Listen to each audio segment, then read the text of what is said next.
Hi everyone. I hated the original intro to this episode, it was far too rambly, but I couldn't bring myself to replace that intro entirely. To do so seemed a violation of the informal spirit of the podcast. Instead, I've added this extra intro at the start to tell you to skip ahead to about 4 minutes and 10 seconds if you want to get right to the discussion, but also so I could give you a better introduction of my guest for this episode, Matt Martello. Matt is a former classmate of mine from UVA, where I got my master's and where he is still getting his PhD, and he is genuinely one of the smartest people I have met. His intelligence manifests not as a form of cynicism, however, but rather as a vibrant engagement with what he sees as the higher purposes of his scholarly work, which, for Matt, means holding up in his room and reading the most complex literature he can get his hands on and actually enjoying it. I don't think I've ever met anyone, classmate or professor, who was so clearly meant to be a scholar, and I can't think of anyone it would make me happier to see in the halls of academia. In this episode, Matt and I discuss the higher purposes that might be at play when students sit down to write. What he proposes early on, that students have an obligation to tell the truth, informs a lot of Matt's philosophy and forms an interesting springboard for our conversation. So, enjoy. Okay, so recording is started. This is, I suppose, the second episode of, I'm provisionally calling this Things That First Year Writers Need to Hear. I have a very eloquent, very beautiful thumbnail that I've made up, which is just those words, and that's it.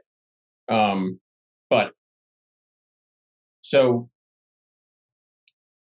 I'm here, I got Matt Martello with me. He's an old, I guess, colleague, classmate, cohort member, whatever you want to call it, from UVA.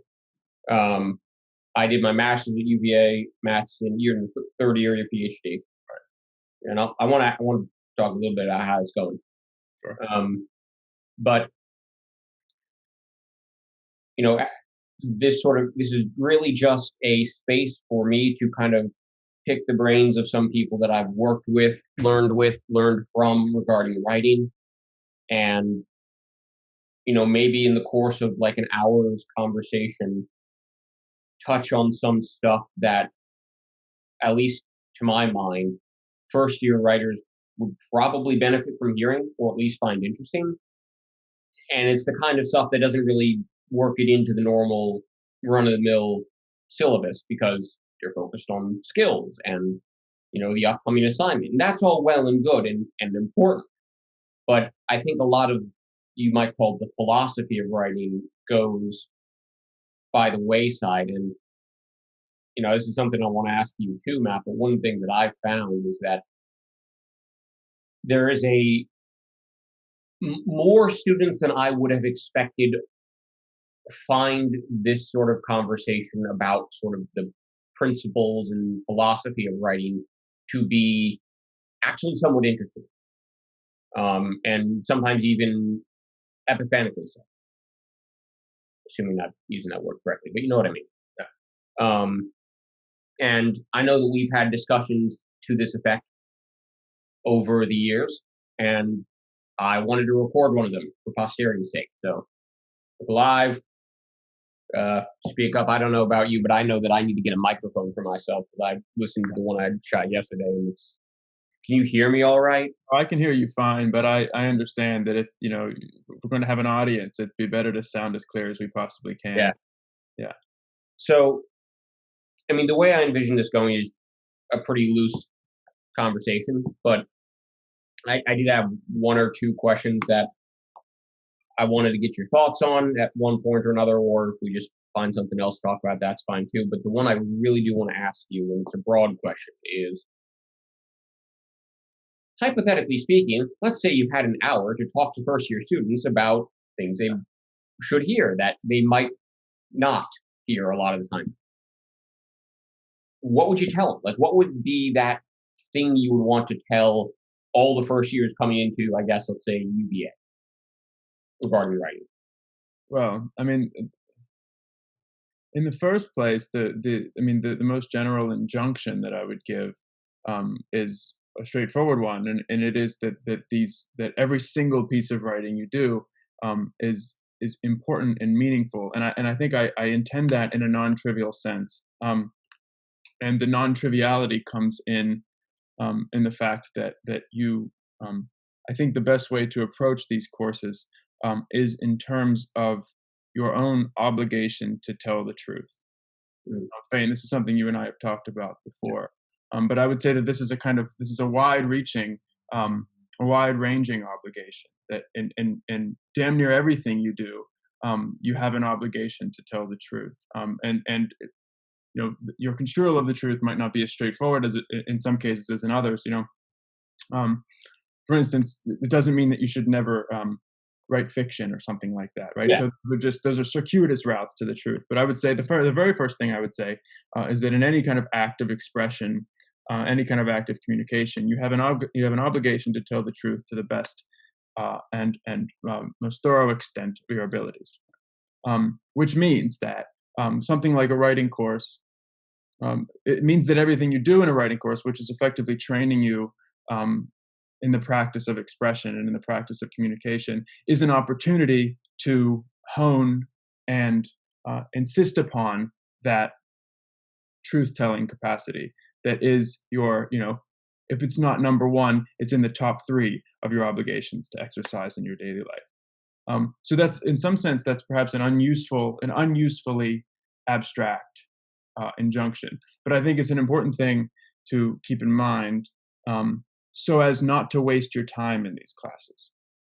Because the way to waste your time in these classes is to ignore that obligation to tell the truth and to try to tailor whatever you do express and whatever you do communicate to your to some kind of superficial expectations about checking boxes on a rubric or what it is that's going to get you the grade you want to get or whatever.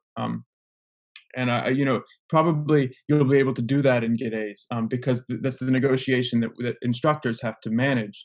That negotiation between giving concrete enough expectations that the students have tasks to work on, have tasks to perform better and better as the semester goes on, and the kind of, in some sense, contradictory instruction to be truthful and to be innovative or inventive or creative and so on. So you're constantly negotiating these two kind of poles, one of which is constrain your expression, learn the rules, write within forms, and so on, so as to facilitate communication, and yet think outside the box, be truthful, you dig into these ideas deeply, and so on. Right? Yeah. So that's the two threads that I kind of want to pick up, and you've already talked to them a bit in that, are the non-triviality of it and the I'm trying to find another noun, but perhaps the tension you were pointing out at the end between, you said it was somewhat contradictory, Yeah. in terms of which directions you're being pulled in as a student. And on the non-triviality part of it, I think they're two different, well, they are and they aren't, but for now I'll say they're two different things, the non-triviality and the potential contradiction. Yeah. But I think the non-triviality thing is, I think, very interesting. And I think it's interesting to me because what you just said, at least I've seen students react very, very well to hearing that, and they kind of light up in a way that makes it look like the light's been off for years, But then they, so there's, writing's about truth seeking in some sense, and then they sit down to write and they immediately snap back into all the old habits because it's not, because it is abstract until you lay it out in pragmatic practices. Right. And I've not yet found a very good way of explaining the pragmatic practices that are the manifestation of that abstract, you would say, injunction. I found it easier to talk about when I'm thinking about research, because I think it's easier to distinguish between a research process that is motivated by an actual desire to figure out the answer to some question you have honestly asked. And on the other hand, a research process that is motivated by a desire to prove the point you've already set out so you can get the grade and get Right. out. And the way that that manifests in actually how you go about searching for information.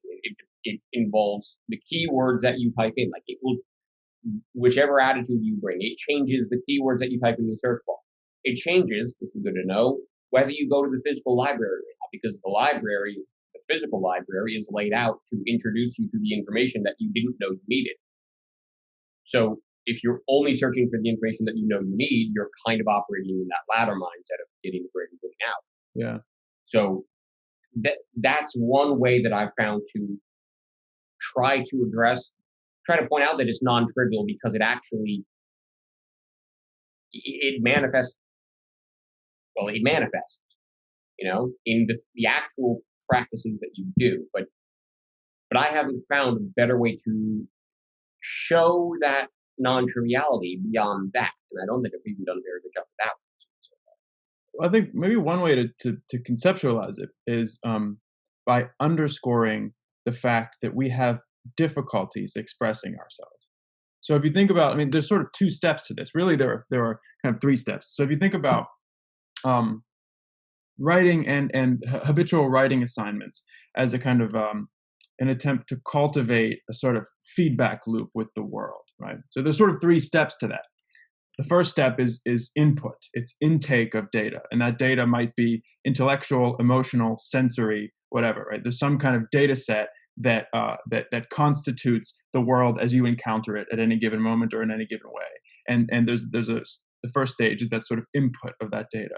The second stage is this sort of internal processing, and that can be interpretive, it can be reflective, it can be any of these sort of intellectual activities. It can be collaborative, conversational, any of these dialectic, rational, whatever, any of these processes that we undergo. And then the third is, in some sense, there's sort of like 3A and 3B, and 3A would be the kind of pivot out of those internal cognitive processes toward propositional conclusion or something like that. And then 3B, the most, perhaps the most important one, or at least the most obviously significant or obviously useful one, it would be expression.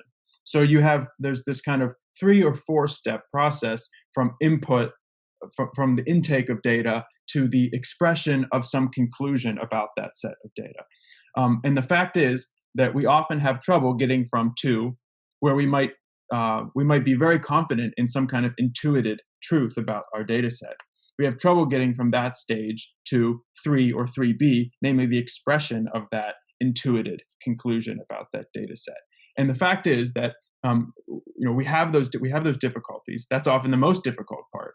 And we also have a set of strategies and techniques that previous writers have devised and used in order to get from step 2, internal conclusion, to step 3, expression of that conclusion. And sometimes those are as simple as block off a quotation of more than 4 lines, right? And like even something like that can be, well, the reason you do that is so that your reader, so that it's clear to your reader that you're now moving into somebody else's language, which you will then interpret, right? So even something as seemingly trivial as in mechanical and rote as indenting your quotations is an attempt to get as seamlessly as possible from an intuited and internal truth to an expression, an external expression in language of that very same truth. And all of these kinds of pragmatic nuts and bolts techniques that we make students work on, topic sentences or whatever it might be, are these sort of inherited techniques that we have for overcoming that difficulty between step 2 and step 3. So I'm very glad that you mentioned the fact that, all the grammar rules are just part of the broader act of communication. Right. And I think that actually provides me an interesting segue.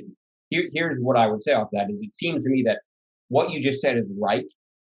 And that's why there's not actually a contradiction between the thinking and the communicating that I think you were starting to lay out. It can seem like, because like what I tell my students on the first day of the semester, and then I remind them about it constantly throughout the semester, so that by the end they're probably sick of hearing me say it, but at least they remember it. Yeah. Is that I don't ever want you to tell me something you think I want to hear. Right.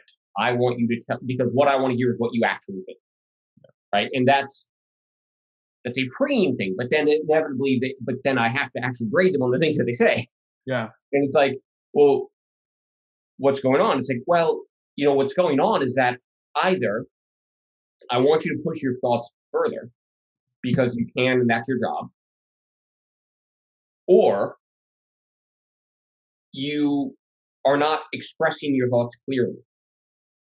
And the thing is that expressing your thoughts clearly, as you just pointed out, is a much wider rubric than just, you know, it's a rubric that includes grammar. Right. It's people kind of joke around with the old, I think it's the line from The Office where, Kevin goes like, why use more word when few word do trick? It's like, there's a certain truth to that, but you can't push it too far. Right. Because at the same time, if someone, maybe you can understand what he's saying, but that doesn't mean that you're going to always automatically overlook the ways in which he's violating the grammatical norms to which you have become accustomed. And that's just, people talk about the evils of prescriptive grammar, but when they talk about that, they mean like the evils of grammar prescribed from on high. But what's really happening is that all the prescriptions of grammar are coming at you from the people you're speaking to. Right. No matter who that is. Yeah. All the time. It's a bottom-up prescription, and it's a language. And if you don't communicate, the consequence of not operating by the rules of communication within, I suppose, using your discourse community, the consequences of that are automatic, and they are the partial failure of your act of communication. Right. So, like, if you don't put a comma in, even if I know that, I mean, this is me because I've got the freaking Chicago manual style in my head. Like, you don't put an Oxford comma in, even if I know what you meant, it's gonna bother me for like even a split second. Yeah. And maybe that's not a big deal, right? Maybe on the whole, your act succeeds well enough without that at communicating what you're saying. But it's actually incumbent upon you in your communication to provide me with a language that I can read as smoothly and as possible. So that's why I don't think there's much of a contradiction, unless there's something to be said about a contradiction between the thoughts in your head as they develop in your head and the form that you have to put them into for another person to receive them. And there's something to be said there, although I don't know how you get around that. Yeah. But that's just, even the rules of, I've always found it's better to explain citation practices by breaking down a citation and pointing out like what each piece of information in the citation does. It's like the reason it's a bunch of information provided such that the person reading can find the source. There's no extraneous information in there really. Right. So it's all part of the communicative act. Now, that doesn't mean that there might be ways in which it could be refined to be more, well, I guess refined or streamlined, but at the same time, maybe by definition there isn't. Yeah. Now, I don't know what to make of that. I'm not settling on either side of that question hard, but yeah. I think so another way to phrase what you've been saying is that you it's not just that the final step of this sort of feedback loop is expression. In fact, the final step is the movement from expression to communication. So this gets into a little bit of the sort of philosophy of language, but you can imagine pure expression. A scream is pure expression, but if you have an audience, right, the audience might know a finite set of emotions that scream might intimate, but it doesn't know, in fact, what the scream means. So if you're doing expository writing, you have an obligation to translate what might be pure expression into communication, which is defined by mutuality or commonality or or understanding on both sides. And one of the things I did in my writing courses, the writing courses I taught, that is, very early on, I try to make this point by picking out moments in student writing that have, say, ambiguous pronouns or ambiguous transitions or something, and I basically do this activity with the students and say, how many things could this mean? Right? And when they unpack, 9 different things that the sentence could mean as a consequence of this one comma or this one pronoun or whatever, it becomes clear that um, the things they take for granted as meaning one thing won't always be taken for granted in the same way by an audience. And so it underscores this obligation that they have not only to express things truly, but to express things truly in a manner that can be consumed by an audience without, say, depreciable loss, without significant depreciation. So you're touching on something that I was in the previous episode. I was talking with Zach Brett is the previous episode's guest, and what we were talking about was essentially how do you get a student? What would be the most efficient way to get students to recognize that the things they think their language means Mm. and the thing their language actually conveys are not always the same thing. Right. The friction there a lot of the times, and that problem of imprecise language is a big one, and one that I've never had a very good.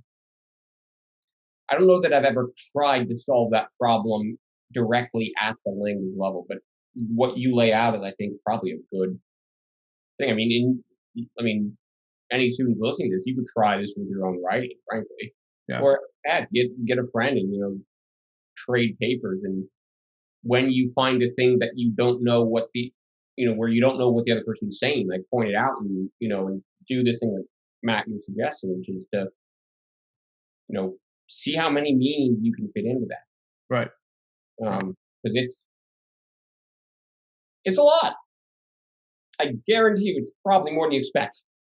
Right, and there are some kinds of writing in which this is a virtue, right? So the other important thing is to realize that the what would you say? The firmness of prescriptive grammar is in some sense contingent upon what sort of thing it is you're writing. Same goes for this rule about specificity of meaning and so on, right? So we reserve domains, primarily literary domains, for these kinds of exploration of how many things can a word do, or Right. how severely can I violate the rules of grammar and still retain some kind of meaningful expression. Like we have a kind of arena in which that's cultivated and allowed to flourish, and it's indulged, and that's the literary arena. That's poetry, and it's endlessly fascinating, and it's why people like me and to some extent people like you have devoted so much of our lives to it. But and so it's important to realize that it's not that breaking grammar rules is in some sense a priori or inherently wrong. It's that when your task is to communicate in expository prose some kind of conclusion that you've drawn about the world, that violation of grammatical rule or that indulgence of ambiguity is a distraction from your project. It doesn't mean that it's inherently somehow immoral or wrong. It's that you have a task, and that kind of innovation, let's say, that fundamental innovation is a distraction from your task. And there may be reasons to indulge it, but you have to think really, really hard about why you're doing it. No, that's absolutely true. And I mean, it's when in Rome, do as the Romans do. Right. And what I would even say is that, rather than saying that the rules of grammar are suspended when you get into things like poetry, it seems almost more accurate to my mind to say poetry has almost its own set of grammar rules that are perhaps looser. Yeah. But it is its own. Like I'm hesitant to say it's its own language because I don't want to use terms, willy nilly. But I've always said that grammar is what you can get away with. Yeah. Or as one of my colleagues here, humorously corrected the other day, grammar is that with which you can get away. Nice. It That's depends where you end the sentence, of course. No, I right. think that's exactly right. So right. I mean, the one of the ideas in poetic theory, Roman Jakobson's idea of the poetic function, is that what distinguishes poetry is it's not that it has its own set of rules exactly, but it has its own set of rules as an epiphenomenon of its being its own sort of usage. So, in some sense, in poetical language, um, usage stops being instrumental, or it stops being instrumental to the same degree. So we aren't trying to use necessarily in poetry the most transparent language possible, the most useful language possible to express an idea that exists outside that language. Rather, what poets are trying to do, to some extent, is to show the operations of language in itself, or to indulge the particularities of language for their own sake, which is different from. So, in some sense, it stops being a communicative act in the same way. It's, of course, still communicative and it's still rhetorical in its own way. But the point stops being the seamless transition from signifier to signified, or from language to idea. You're Right? channeling Justin now, aren't you? To some extent, but it definitely has to do with the language, the philosophy of language. But it's a matter of it's a consequence of poetic language being a different action, a different kind of usage, Right. which carries with it different set of rules. Right. Right. I mean, but this just speaks to your overarching. How can I say this without repeating the words that I'm using for different meanings? This just speaks to what you're saying overall, which is the end goal determines the rules. Precisely right. Yes. You're because you have a thing that you're trying to do. Okay. What would be the best way you could achieve that? That's basically the rules. And there's flexibility because, you know, it's going to be very, very different. You're almost never going to find the perfect way of expressing an idea. Right. And a lot of that has to do with the fact that you can express it perfectly to one person, but there are billions of people in the world. Exactly. So there's no sort of platonic ideal exactly of the expression of X or Y idea. But that doesn't mean that you can't do it better and worse. Right. Right. The triad, the what I use to conceptualize this in the classroom is this triad: purpose, audience, and design. Okay.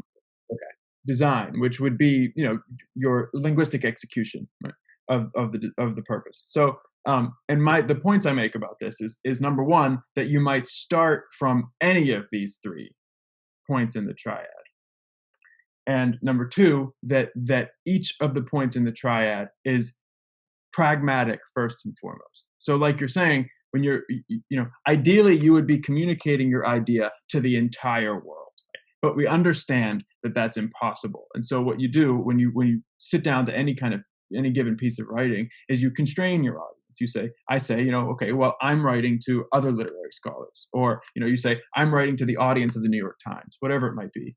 And then that obviously has it has effects, it has ramifications for the way you design your piece. If you say, I'm writing for the New York Times audience, then you have a certain vocabulary, a certain set of sort of syntactic forms that you're going to use, because they're the ones with which.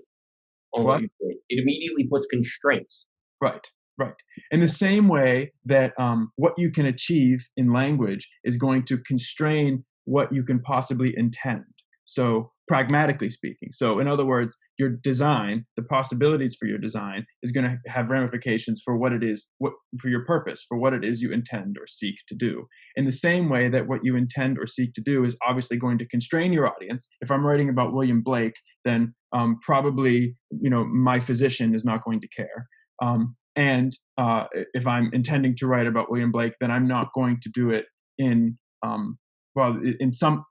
let's see, try to put this in a non-problematic way, in some language, the speakers of which don't care about English poetry, right? So my only point being that there are kind of bidirectional implications, or each of these 3 points in the triad has a kind of arrow going both ways, in the sense that what you decide about one of them is going to have implications for both of the others.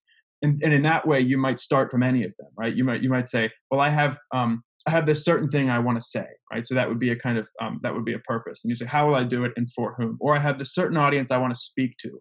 What might they care about?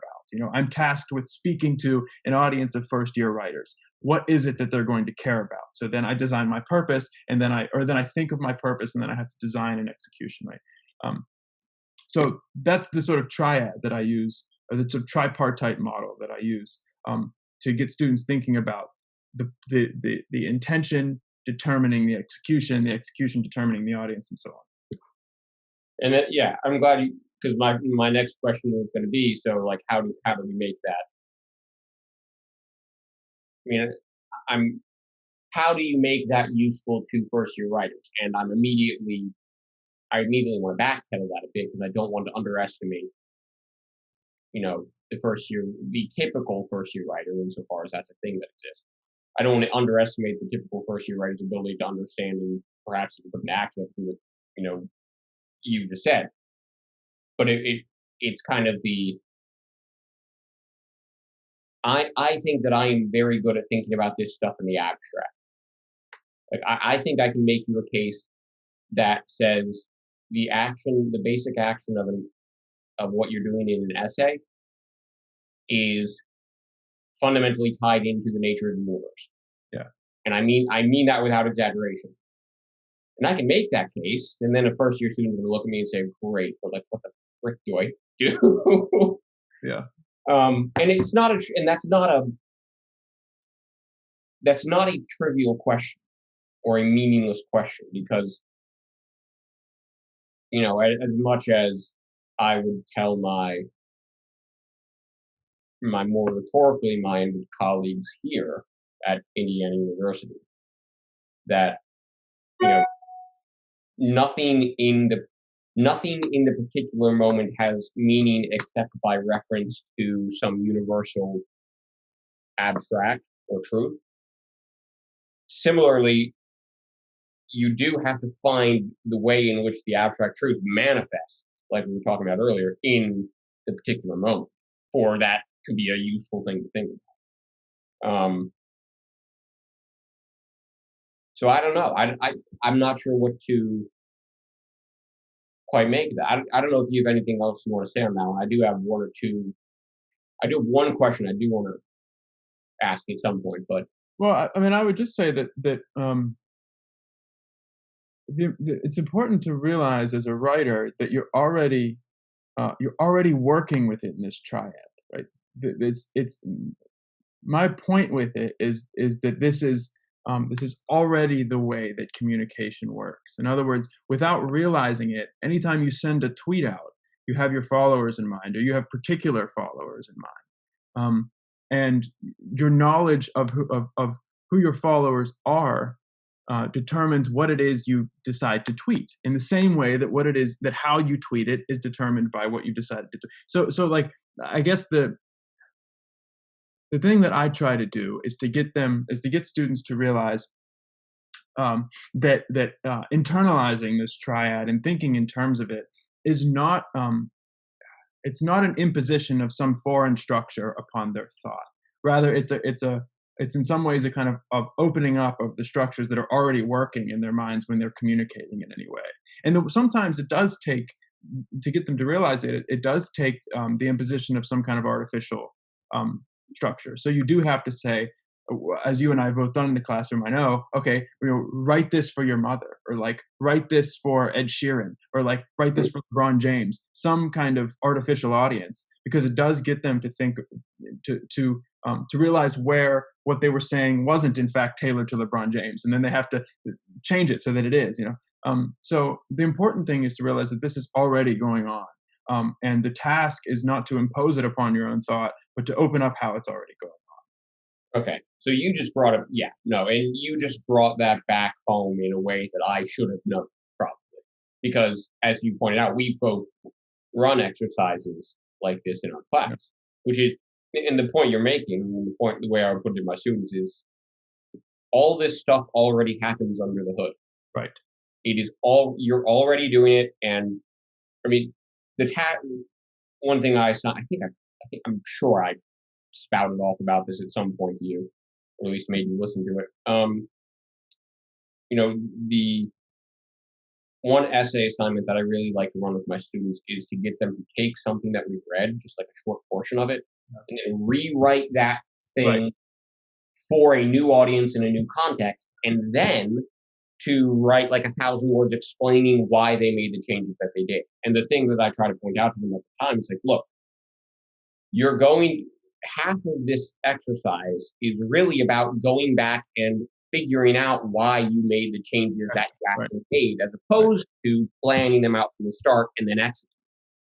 And one way that I try to do with my students is I get them to do like a little mini version of that rewriting task in class.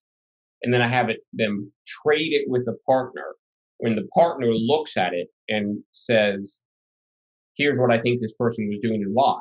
And they trade back, and then the person reads the explanation that the other person put on the changes that they had made.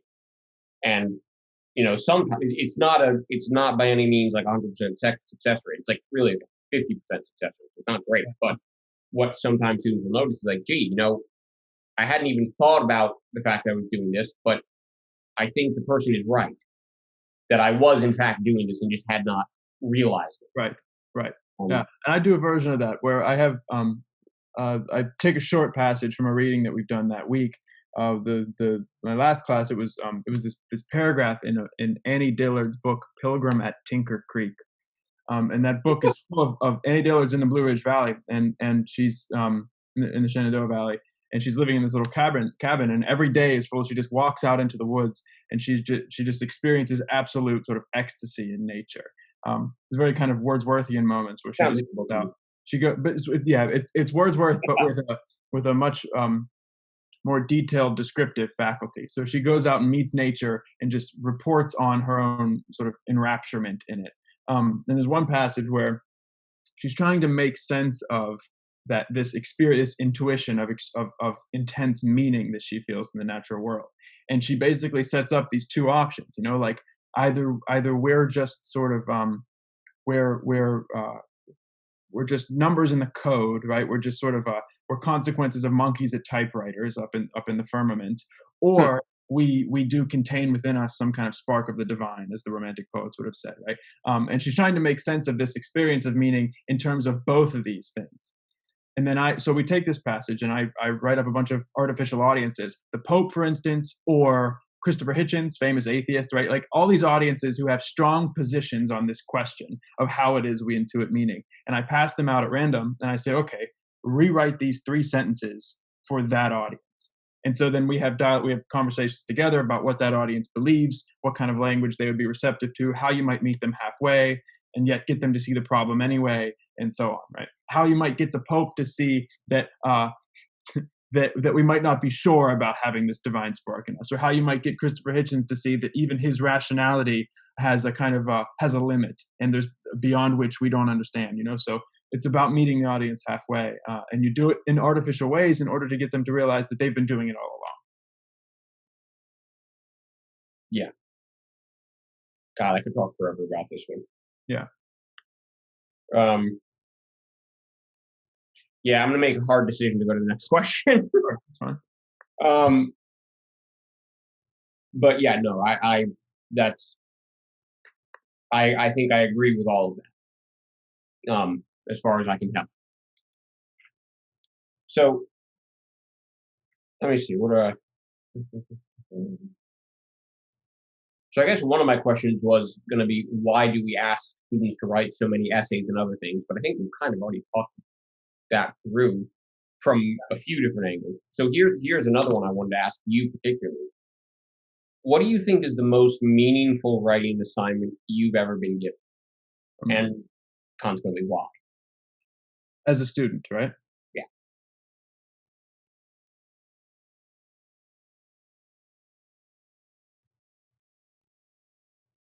obviously it doesn't have to be the most meaningful one, but Yeah. Yeah. Okay. There are 2 answers to this. They're very different. okay. Um, the obvious answer is my undergraduate thesis, because it sent me out to sea.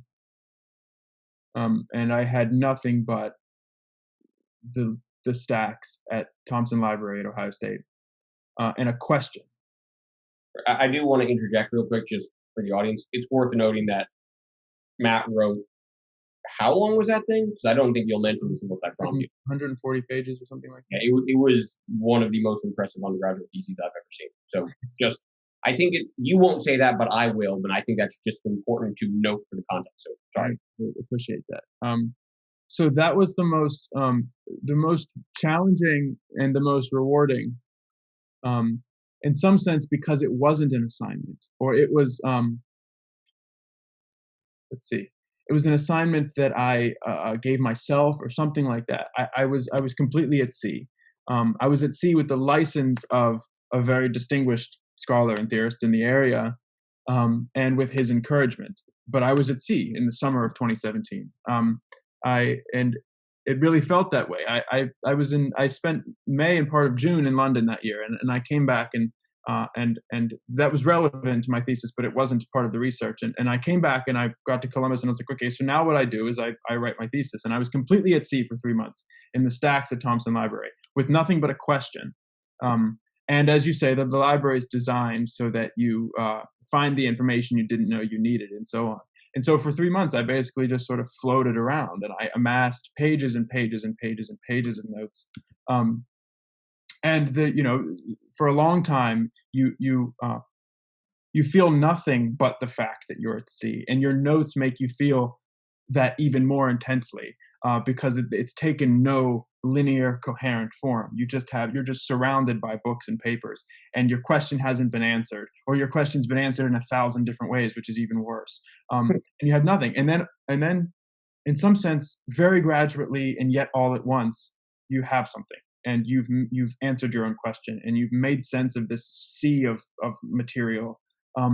And you've gotten to the other side, and it really is both very gradual and all at once. You spend your nights plugging away at this thing and trying to answer questions that you've asked yourself or that other people have asked you when you share your ideas and so on. And then all of a sudden you're on the other end and you've made sense of it, and you have an answer that nobody else could have come up with, because nobody else could have had that same sort of stranded experience in the library with that one question. So in some sense, I came out of that experience a completely different writer, a completely different thinker, with a completely different understanding of what it was I was doing with all this reading and all this thinking and all this writing. And I don't think that I would be doing this, for instance, had I not decided, in January of 2017 to ask this question and to seek out this project. So that's, in some sense, the obvious and most important answer. But there's this other, more whimsical answer, I think, which is it's important to give. I was asked in the fall of 2017, so after I'd been working on this thesis for some months, my advisor was applying for a teaching award at Ohio State. He didn't need my recommendation, of course, but he did need to put together some kind of portfolio. And so he asked me to write like a brief recommendation. By brief, I mean one paragraph. So like 6 to 8 sentences, and I had to say what it was about him that I found inspirational and important and impactful for me. And the reason why that was in some sense significant is because while the thesis drove home the kind of exploratory, solitary scholarly sort of side of writing, this thing drove home the very practical, the very practical purpose that writing can serve. So I had these, my advisor was very important to me, in all these abstract ways, and I had to express why that was for a very particular audience, with a very particular goal, right? With the goal of convincing them that he should be seen as important, in a much broader sense, than just with me, right? So the thesis is the more important one, but that tiny little assignment was the first time I'd ever been asked to write something for somebody else's advantage, and so it made me think about writing as a tool, as a rhetorical. Someone else depended on what you did. Precisely right. Yes. There's profound meaning. Yeah. And I've had to do that for students now, writing recommendation letters for them, and it's the same experience where there's no, you can't possibly dismiss that assignment as trivial because it has very, very obvious consequences for someone else's life. And it's also, I mean, yes. And I'm saying yes because that is, I agree with that fully. And what I say next is not even the part that I believe to be most important about what you just said, but I think it's also interesting, is that it's not only, even if it's primarily profound because someone else depends on you, but it's also, I mean, I consider it an honor to be asked by my students. Yes. You know, Yeah. it is, even supposing that they never submitted the assignment, that they never ended up submitting the application, and so your letter never actually had that effect. Yeah, I think there's real meaning in having done something for someone as well as you can because they recognized you as capable of doing it and they wanted your help. I think that's, I'm always ecstatic when I get an email from a student asking for a recommendation. Like, Yeah. okay, I must be doing something. Me too. And I treat it as a real, I mean, I'm not in the same position as who, whatever senior faculty member who has 10 letters to write every term, right? So I'm not putting any strategy down here. But I've written 4 or 5 recommendations, and I have treated all of them as individual tasks, right? Where I treat my data set, so to speak, as my interactions with that student. Um, Broadly conceived, with the students' papers and so on accounted for. And I try to write the most particular and most personalized letter I possibly can for them, for exactly the reasons you're pointing out, because they've asked me as a particular person that they've had particular interactions with. And it would be unfortunate if I didn't treat them in the same way. The only it's not even an exception to the spirit of that, I think, but I typically end up saying some phrase to the effect of, this student is exactly the kind of person you want in this program. Well, that's generally true, right? So that's right, exactly. It's like, I don't say it because I'm being lazy. I say it because because I think it's true. Right. And that's the best way at the moment I have to express that. And it just tends to be the best way to express it. Yeah. So even in perhaps there's some connection there back to the idea of there's meaning even in the form. Right. Assuming you put it there. Yes. Right. So, I think we're kind of hitting the end of the hour. I will say I'm trying to cap these at now. I guess I'm not taking up too much of your time, but we can go longer if you would like. But whatever it takes, I'm happy. What I would like to. So what I want to return to the question again, just to make sure we stay grounded. What does this mean you're telling that first year student that walks in? Let's say that the way I envision it is like you got to get up on a podium, like on the lawn at UVA, and they got all the first years there and said, "Here's Matt Martello. We're gonna have him talk to you about stuff you need to know about writing." What goes into that speech? Like, what do you tell those students? What do you tell the students who are listening to what we're doing here?